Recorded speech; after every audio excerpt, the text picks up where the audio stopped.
So if you watch my last video, you will know that I crapped all over the CCM helicoids and how they're putting them on every stick there is. Now, if you're like me and have a mental illness towards hockey gear and can't help yourself but purchase the next best thing, which I have, unfortunately I'm in rehab for currently right now, you're gonna end up like me and probably buy a Trigger 9 with helicoid. But here's the thing. I was in the market for a low kick stick because I had no slapshot league that I'm playing in, and I tested a couple sticks, and unfortunately I still settled on the Trigger because of that mental illness I talked about. But even if the blade breaks, I might have a solution for you guys who can't help but buy the next CCM product. Stick around.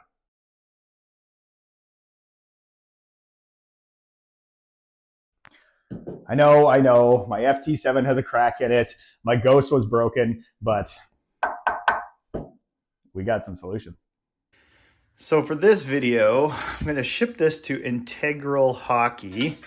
And this Ghost is actually pretty old now. Like I got this like, frick, I don't even remember, 6 months ago? I don't remember when it came out. But anyway, I'm gonna be shipping this Ghost and it's gonna go to Integral Hockey.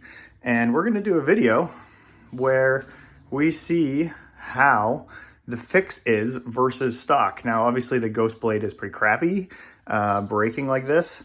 So we'll see how it holds up after. Well, that is shipping to Vancouver Island, and I'm on the mainland in Vancouver. It's going to take a little bit of time. Let's just talk about a couple of the things that came up with the repair. The first things first is not all Integral hockey repairs do the blade. It actually just kind of popped up in my area. That's why I was holding the Ghost for so long, because I was actually waiting for somebody to be able to repair the blade. In the past, since I'm holding a Trigger, I've actually had a Trigger broken and they would not repair at the shaft at the Trigger. So I'm guessing that they don't handle certain tapers and things like that. It has to be kind of a certain break. I sent them a picture and then they said they couldn't do it. For the blade of the Ghost, I sent them a picture of the blade of the Ghost, which everybody's seen because I've put it on every helicoid video basically. And they said they could repair it. So while we're waiting, it'll be interesting to see how it looks when it comes back and of course how it performs. Here's the kicker. I did have to ship a stick. Sticks are long. It was $60 to ship. Good old Canada Post. That means it's going to be $120 just to get there back. And bad news as well is it's about a $90 stick repair as well. So affordability, depending on where you go, if you can go deliver it, pick it up, all that type of stuff, shipping it obviously will save some money. Now, we'll get into performance after I get it back. But at the end of the day, I held that Ghost forever. It's worth trying. Let's see how it actually goes. And then I'll give you guys my full thoughts. Now, the other thing is, in terms of helicoid, yes, I did buy a Trigger 9 like a mental illness patient for hockey gear, but the reasoning behind this is because I want to see if the blade continues to break, of course, but how fast it breaks and can they repair pretty much any style. So I'll do a follow-up video in the future when this helicoid is toast. All right, so I just got my Ghost back. I'm actually just gonna go outside so you can kind of see it. Might be a bit loud, but very interesting how they fix it. You can see in the first video how it wasn't fixed. And very cool. But I must say, thanks CCM for the $450 Ghost that now cost me $140 more to fix. I guess the proof will be in the pudding if it actually holds up in shooting. So this will be a full video and test if fixing expensive sticks is worth it. But there you go, guys. That's the fix. Now to the ice. So I hate to say it, but this Ghost repair is better than the actual Ghost blade. That is bizarre. So all these clips are from over 40. One does have slap shots, which is Burnaby 8 Rinks ASHL, Scotia Barn. The other one is Sportsplex, no slap shots. So you'll see wristers and stuff for those goals. By the way, Live Barn sucks lately. I canceled it when I was on hiatus and I redid it so I could get some footage. And good Lord, the Sportsplex one is awful. Good old $30 a month, but I digress. This blade is excellent. I've used it now for 6-7 games, and I absolutely love it. It actually stiffened it up a lot, which is crazy. It doesn't have that wood feel anymore. And so far, it's holding up really, really well, and it's actually way stronger than the FT7, etc. I've been putting it through some punishment. Interesting enough, on their website, Integral Hockey actually talks in a very small snippet of why hockey sticks break, and they mention manufacturing defects. I've been saying this forever.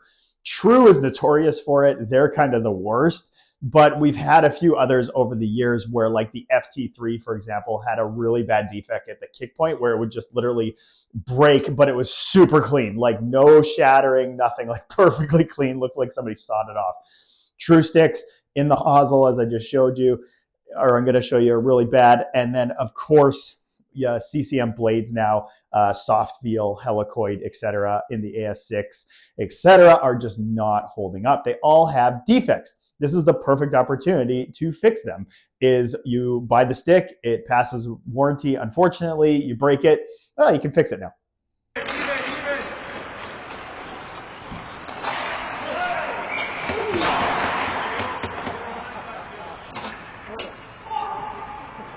Fuck is right. That guy's pissed after that goal. We did win, so I don't know, whatever. Over 40. It's way, way too serious for top end over 40. But anyway, Ghost Blade repaired. Money. So impressed with their actual repair on the blade.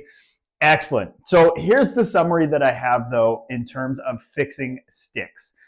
The Ghost was literally 5 or 6 days past warranty. So we knew the blades were having problems when they released these, and then the helicoids and the dual feels and all that. We knew that. They were breaking pretty early. I broke this only 5 or 6 days after warranty. CCM would not replace it. I was super disappointed. $450 Canadian stick. I ended up keeping it, thinking that maybe one day I could repair it. Turns out I could. Now, in regard to actually repairing or using repaired sticks, I do have a couple caveats personally. I don't think it makes sense to repair something that is older. This shaft on the Ghost was only technically 30 days old. It's not going to have any, micro fractures, stress from shooting, etc. I didn't use it that much. So repairing the blade made sense.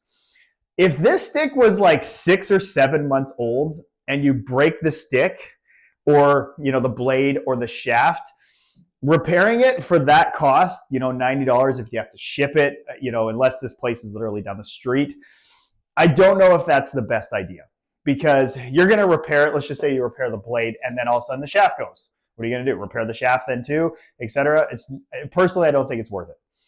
Make sure the stick is got like a defect or something so it's broken very quickly, and that way you can use it. Like a Hyperlight 2, I'd probably fix that like 5-6 days after warranty, give it a fix, use it a little bit longer. All good. Ghost CCM blades, true sticks. I'll put that up right here. You can see the difference between the true hosel and the new QR6 when I was looking at my trigger and trying to determine what low kick stick to get.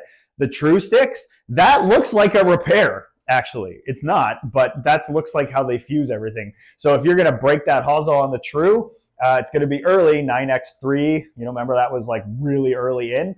I would fix that because, again, right after warranty. So it's definitely worth doing for those. I definitely would not do it with long-term sticks, etc. I haven't done a shaft, but in terms of blade, excellent. The feel is great. It's extremely stiff. It shoots well. It doesn't open up. Well done, Integral Hockey. I can recommend this. See you next time. So I put this at the end because I don't want to patronize people, even though it's called Patreon.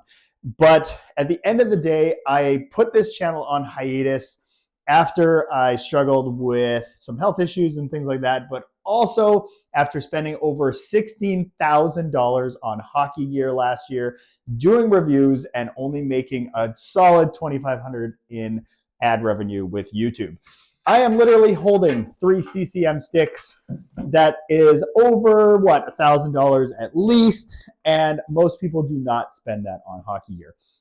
And then I have people in my comments that are like, can you review the Bauer shadow skates? Can you do the tracer? Can you do this? Can you do that?